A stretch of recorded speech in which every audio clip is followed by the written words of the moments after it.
আজকের ক্লাসে আমরা শিখব তৃতীয় শ্রেণীর গণিত বইয়ের 109 পাতায় এর নিচে যে চারটা অঙ্ক আছে এই চারটা অঙ্ক। তাহলে চলো প্রথম অঙ্কটা দেখি। ডেভিডের 542 টাকা 78 পয়সা আছে, তার মামা তাকে আরও 300 টাকা 55 পয়সা দিল। এখন ডেভিডের মোট কত টাকা হলো? দেখো এখানে ডেভিডের 542 টাকা 78 পয়সা কিন্তু আছে, তার মামা তাকে আরও 300 টাকা 55 পয়সা দিল। তাহলে এখন ডেভিডের মোট কত টাকা হলো? আগে ছিল আবার নতুন করে তার মামা দিল, তাহলে কি তার কাছে বেড়ে যাচ্ছে না? হ্যাঁ, তাহলে এটা কি করতে হবে? এটা যোগ করতে হবে। তাহলে যোগ করার জন্য আমরা এখানে লিখব কিভাবে? তাহলে প্রথমে লিখব ডেভিডের আছে 542 টাকা 78 পয়সা। এবার দেশ থেকে তার মামা, তাই লিখব মামা দিল 300 টাকা 55 পয়সা। এখন এটা করতে হবে যোগ। তো যোগ এবং বিয়োগ যাই করি না কেন আমাদের শুরু করতে হবে পয়সা থেকে। প্রথমে পয়সাগুলো যোগ করব। এই দুইটা যোগ করলে কত হবে? এই দুইটা যোগ করে আমরা একবার এখানে লিখব না, আমরা পাশে রাফ করি। হ্যাঁ, রাফ করে দেখি কত হয়। তাহলে 78 আর 55 যোগ করতে হবে। তাহলে 8 আর 5 13, 13 3 হাতে 1, 1 আর 5 6, 6 7 13। তাহলে কত হলো? 133। এখন দেখো অঙ্ক করার একটা নিয়ম আছে। নিয়মটা কেমন? যদি পয়সা 100 এবং 100-র বেশি হয় তাহলে সেখান থেকে 100 পয়সা বিয়োগ করতে হবে। 100 পয়সা কেন বিয়োগ করব? কারণ আমরা জানি যে 1 টাকা সমান 100 পয়সা, এই জন্য আমাদের 100 পয়সা বিয়োগ করতে হবে। এখন এখান থেকে তাহলে আমাদের কত বিয়োগ করতে হবে? 100, কারণ 133 আছে। 133 পয়সা আমরা লিখতে পারবো না। 100-র উপরে গেলে আমরা লিখতে পারবো না, তখন কি করতে হবে? 100 বিয়োগ করতে হবে। 100 বিয়োগ করে ফেলি। বিয়োগ করলে কত হচ্ছে? 33 পয়সা। তাহলে এখানে লিখলাম 33 পয়সা। এবার এই যে আমরা এখানে যে 100 বিয়োগ করলাম না 100 পয়সা, তাহলে এই 100 পয়সা আমরা এখন এই টাকাকে দিয়ে দেব। তাহলে বলে 100 পয়সা সমান কয় টাকা হয়? 1 টাকা হয়। সেই জন্য সে 1 টাকা আমরা 542-কে দিয়ে দিতে হবে। তাহলে 542-কে 1 টাকা দিলে কত হবে? 543। তাহলে 543 আর এই 300 যোগ করতে হবে। তাহলে এখানে লিখলাম 543 আর 300 যোগ করতে হবে। 3 4 5 আর 3 8, কত হলো? 843। লিখবো 843 টাকা। তাহলে ডেভিডের মোট হলো কত টাকা? 843 টাকা 33 পয়সা। এবার 11 নম্বর দেখো, 128 টাকা 50 পয়সা বিয়োগ 77 টাকা 25 পয়সা সমান। এখানে উত্তরটা কত হবে লিখতে হবে। গাণিতিক বাক্যটি দিয়ে একটি গল্প তৈরি করি। এখানে যে অঙ্ক দেওয়া আছে এই অঙ্ক দিয়ে একটি গল্প তৈরি করতে হবে, এবং গল্প তৈরি করার পরে এই অঙ্কটা সমাধান করব। গল্পটা হবে বিয়োগের, যেহেতু বিয়োগ আছে তাহলে এমনভাবে তৈরি করতে হবে তাহলে ওইটা গল্পটা দিয়ে যেন বিয়োগ করা বোঝায়। তো এখানে আমরা একটা গল্প তৈরি করেছি। দেখো, তৃষার কাছে 128 টাকা 50 পয়সা আছে।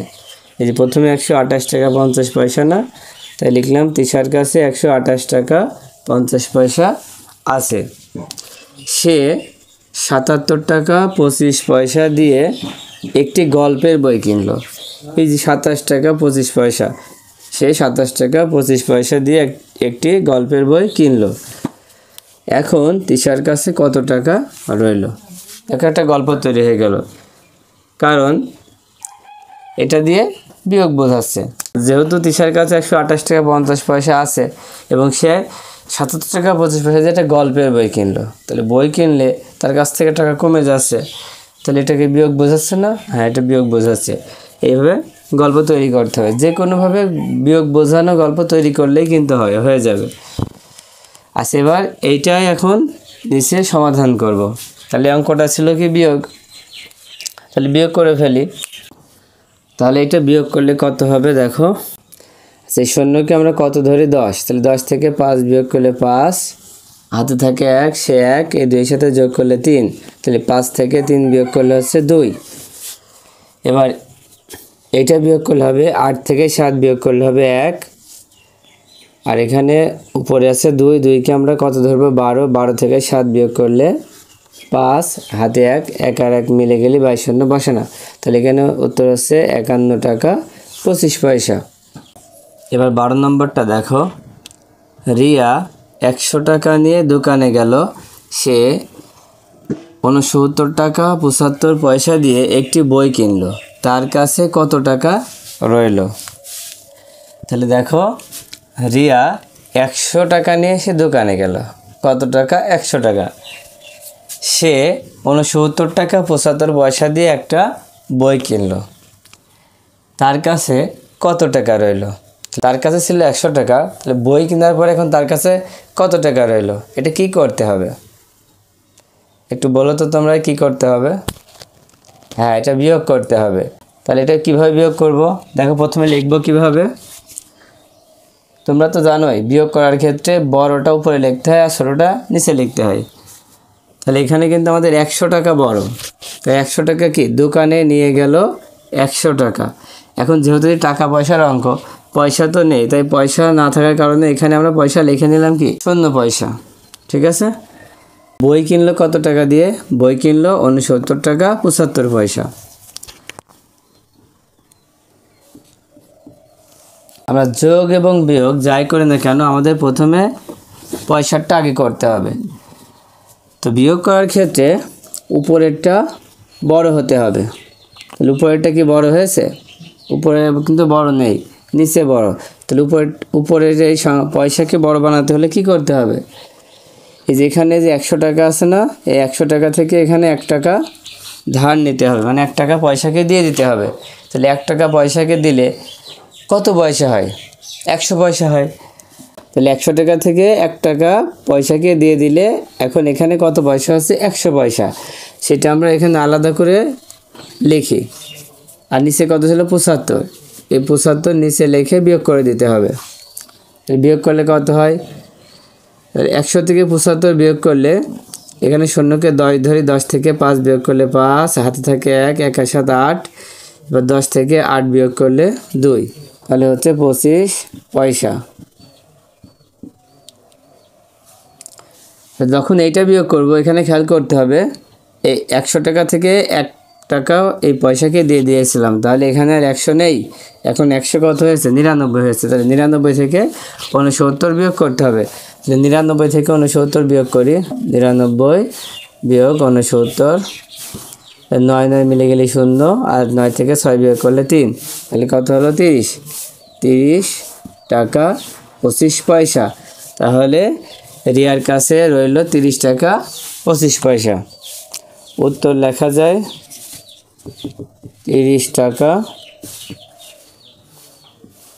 25 পয়সা।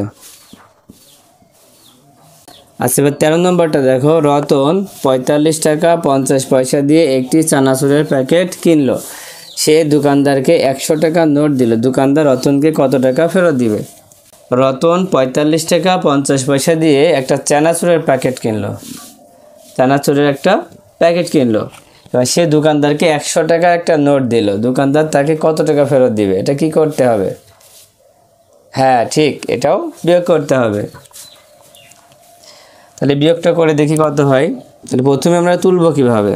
বিয়োগের সময় যেটা বড় হয় সেটা আগে লিখতে হয়। তাহলে 100 বড়, তাই লিখব দোকানদারকে দিল 100 টাকা। এখন পয়সা আছে? পয়সা নেই, তাহলে পয়সার জন্য আমরা 0 লিখব। তাহলে 0 পয়সা, পয়সা না দেওয়া থাকলে 0 দিয়ে লিখতে হবে।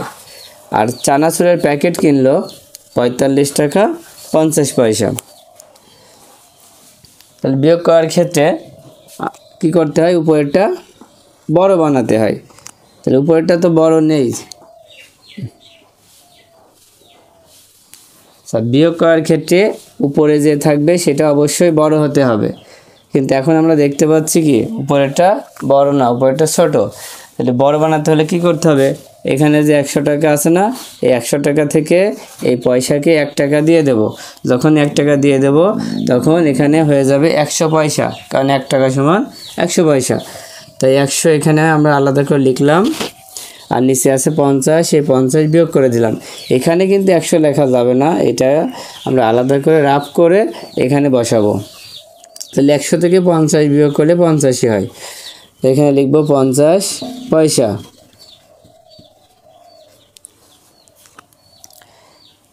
এবার এখানে যে 100 টাকা ছিল, 100 টাকা থেকে যেহেতু 1 টাকা দিয়ে দিয়েছি, তাহলে এখানে থাকছে 99 টাকা। তাহলে 99 টাকা থেকে 45 বিয়োগ করে দিতে হবে। 45 বিয়োগ করলে হচ্ছে 9 থেকে 5 বিয়োগ করলে 4, 9 থেকে 4 বিয়োগ করলে 5, তাহলে হচ্ছে 54 টাকা 50 পয়সা। তাহলে দোকানদার রতনকে ফেরত দেবে কত, 54 টাকা 50 পয়সা।